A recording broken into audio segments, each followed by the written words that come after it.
था ना, एक बूंद दूध ना गिरे। हाँ, सारा दूध गिरा दिया निर्लज करके। मामा से भीख मंगवाएगा क्या भांजे? हाँ?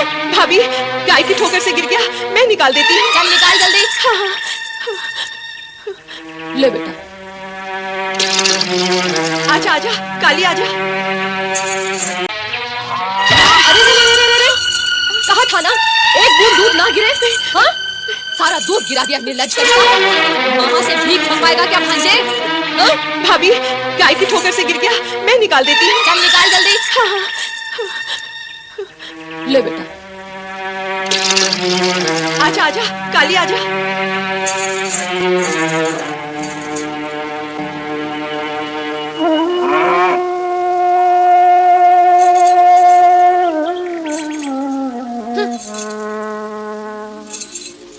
पी ले, जल्दी जल्दी पी।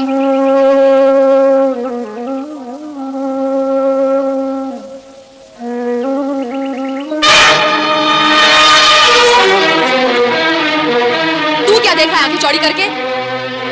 कुदृष्टि लगाएगा मेरे पुत्र को? हाँ? जा, हट यहाँ से।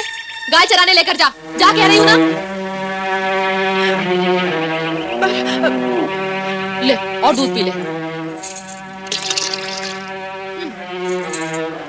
अब तू यहाँ खड़ी खड़ी क्या मुंह देख रही है महारानी? घर का कामकाज कौन करेगा? जा।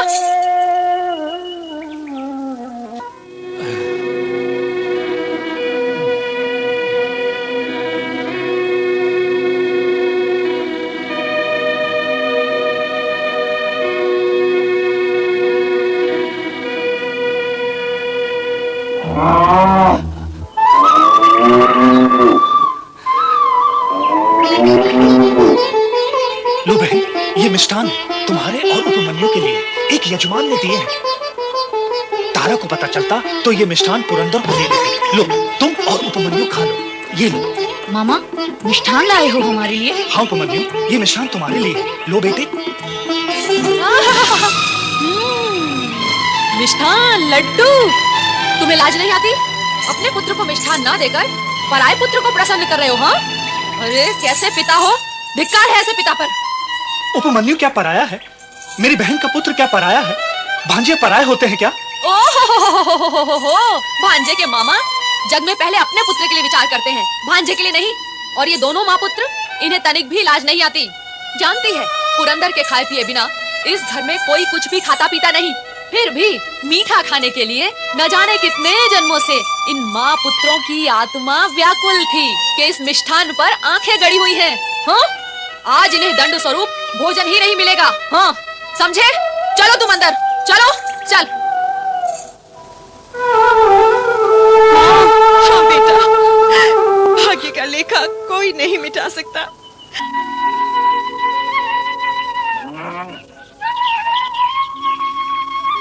पुत्र उपमन्यु, तुझे दूध पीना है ना? अरे तो शिव की आराधना कर, वे तुझे दूध का सागर प्रदान करेंगे।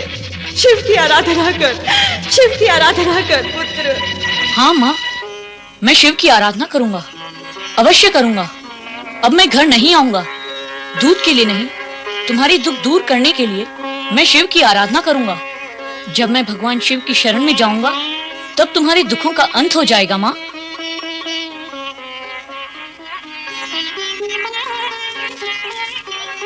तुम सब घर लौट जाओ। यदि बता सको तो मेरी माँ को बता देना कि मेरी चिंता न करे।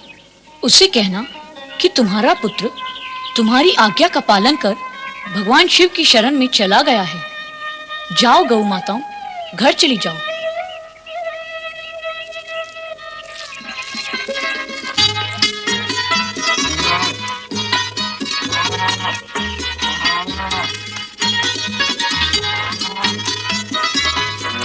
ओम नमः शिवाय, ओम नमः शिवाय, ओम नमः शिवाय, ओम नमः शिवाय, ओम नमः शिवाय, ओम नमः शिवाय, ओम नमः शिवाय, ओम नमः शिवाय, ओम नमः शिवाय, ओम नमः शिवाय। उपमन्यु, पुत्र उपमन्यु, हाय हाय हाय, मेरी काली गाय भी नहीं है।